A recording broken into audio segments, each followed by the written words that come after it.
लसणाच्या पाकळ्या खाऊन या मराठमोळ्या अभिनेत्याने काढले दिवस.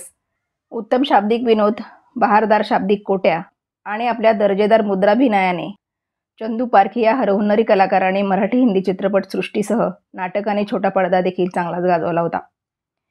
इंदूरमध्ये जन्मलेल्या चंदू पारखी यांचं आयुष्य हे एखाद्या काट्याकुट्याने भरलेल्या रस्त्याप्रमाणे होतं. आपल्या अभिनयाव्यतिरिक्त दुसरं काही करता येणार नाही अशी खुणगाट चंदू यांनी आपल्या मनाशी बांधून ठेवली होती. इंदूरच्या या कलाकाराने आपली अभिनय प्रतिभा पुरेपूर ओळखली होती. अभिनय तर करायचा, पण नेमकं काय करायचं, कसं करायचं हा विचार करत असताना त्यांनी प्रयोग म्हणून आपल्या घराभोवतीच्या परिसरात काही कला आजमावून पाहण्यास सुरुवात केली. छोटी नाटुकली, विनोदी पात्र, इतर कार्यक्रम करण्यास सुरुवात केली. त्यांच्या या कलेला रसिक जनांकडून प्रचंड दाद मिळत होती. अभिनय हे आपल्या चरितार्थाचं साधन म्हणून वापरायचं असेल तर इंदोरहून मायानगरी मुंबई गाठल्याशिवाय पर्याय नाही हे त्यांनी जाणलं आणि एके दिवशी खिशात फक्त 100-200 रुपये असताना सरळ इंदूर ते मुंबई गाडी पकडली. मुंबई गाठणे हा जीवघेणा जुगार तर होता, पण खोल दरीत घातलेली आंधळी उडीसुद्धा होती. पण हे सगळं साहस करत असताना इंदू पारखींच्या मनात नेहमी एक गाणं तरळायचं, ते म्हणजे ए मालिक तेरे बंदे हम, ऐसे हो हमारे करम, दो आंखें 12 हातमधल्या या गाण्याचा त्यांच्या आयुष्यावर मोठा प्रभाव होता. मुंबईत राहून नाटकात काम करावं यासाठी ते नेहमी संघर्ष करायचे. कधीकधी उपाशी राहून दिवस काढले. मनात आशेचं गाठोडं घेऊन ते मुंबई दूरदर्शनच्या मनोऱ्यात जायचे आणि तिथे त्यांना एखादं काम मिळालं की त्यांच्या 7-8 दिवसांच्या जगण्याची सोय होऊन जायची. याच काळात त्यांनी गणेशोत्सवातल्या नाटकांमधून भूमिका करण्यास सुरुवात केली. या नाटकांमुळे त्यांना रंगमंचाची खोलवर ओळख झाली. या रंगमंचाने त्यांना स्वतःची ओळख मिळवून देण्यास सुरुवात केली. हळूहळू आपल्या सजग अभिनयातून रंगभूमीवर पदार्पण करण्यास ते सज्ज झाले. या प्रवासात त्यांना निष्पाप नावाचं नाटक मिळालं आणि तिथून त्यांचा प्रवास सुरू झाला. हे त्यांचं पहिलं नाटक. या नाटकाने त्यांना अभिनेता अशी ओळख मिळवून दिली आणि इथून पुढे त्यांना नाटक, चित्रपट, मालिका मिळत गेल्या. त्यांचा जगण्याचा भरकटलेला पतंग स्थिरावू लागला. निष्पाप हे नाटक सुरू असताना त्यांच्या राहण्या जेवण्याबाबतचा खर्च कसाबसा सुटत होता. पण कधीकधी अशी वेळ यायची की जेवणासाठी त्यांच्याकडे पैसे नसायचे. अशा वेळी पोटात जो आगडोम उसळायचा तो शमवण्यासाठी त्यांनी स्वतःची एक शक्कल शोधून काढली आणि ते आपल्या झब्ब्याच्या खिशात 10-12 लसणाच्या पाकळ्या घेऊन फिरायचे. पोटात भुकेचा असा आगडोम उसळला की 4-5 पाकळ्या खायच्या आणि त्यावर ग्लासभर पाणी प्यायचं. त्यावेळी त्यांची भूक शमायची किंवा मारली तरी जायची. या उपायामुळे ते प्रचंड आजारी पडले. डॉक्टरांनी त्यांना इंजेक्शनचा कोर्स करायला भाग पाडलं.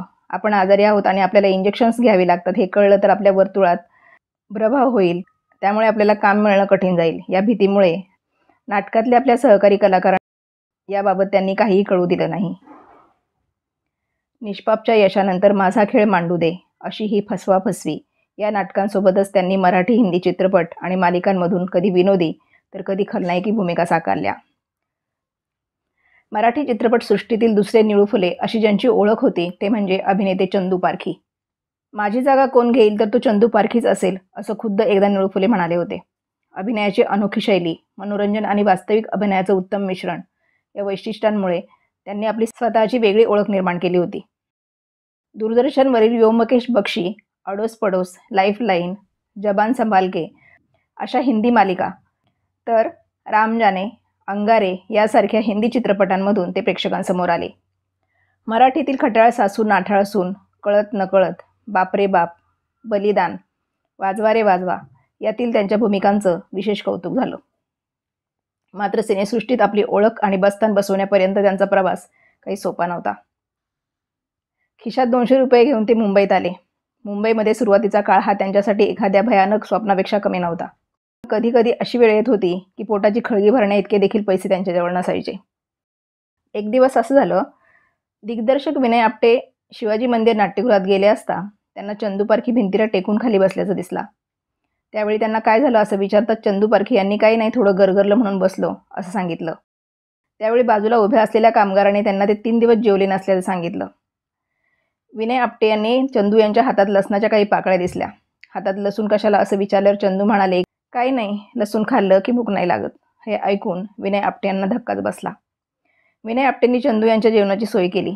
इतकंच नव्हे तर काही ओळखीच्या निर्मात्यांशी संपर्क साधून चंदू यांना 3-4 नाटकात काम देत त्यांना 2000 रुपये मिळवून दिले. पुढे चंदू यांनी आपला अभिनयातला संघर्ष कायम ठेवला. हळूहळू आपल्या दमदार अभिनयाच्या जोरावर त्यांनी स्वतःची ओळख मिळवून घेतली. जगाच्या वाटेवर अनेकदा कडूगोड प्रसंगांना माणसाला तोंड द्यावं लागतं. माणूस श्रीमंत असो की गरीब, या सगळ्या प्रसंगांना तोंड देत असताना त्याचा कधी विजय होतो तर कधी पराजय, कधी कधी तर तो साप मेटाकुटीला येतो, मोडून पडतो. अशा वेळी तो गाण्यांवर, सुरांवर, संगीतावर प्रेम करणारा असेल तर त्याला कोणतं तरी गाणं आवडतं. कधी तो एखादं गाणं ऐकतो तर कधी एखादं गाणं स्वतःशी पुटपुटतो आणि गुणगुणतो.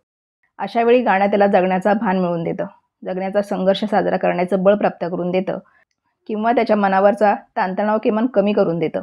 संगीतात कायम रस घेणाऱ्यांना संगीत जगण्यासाठी भरभरून देत असतं, असा अनुभव काहीजण व्यक्त करून गेले आहेत.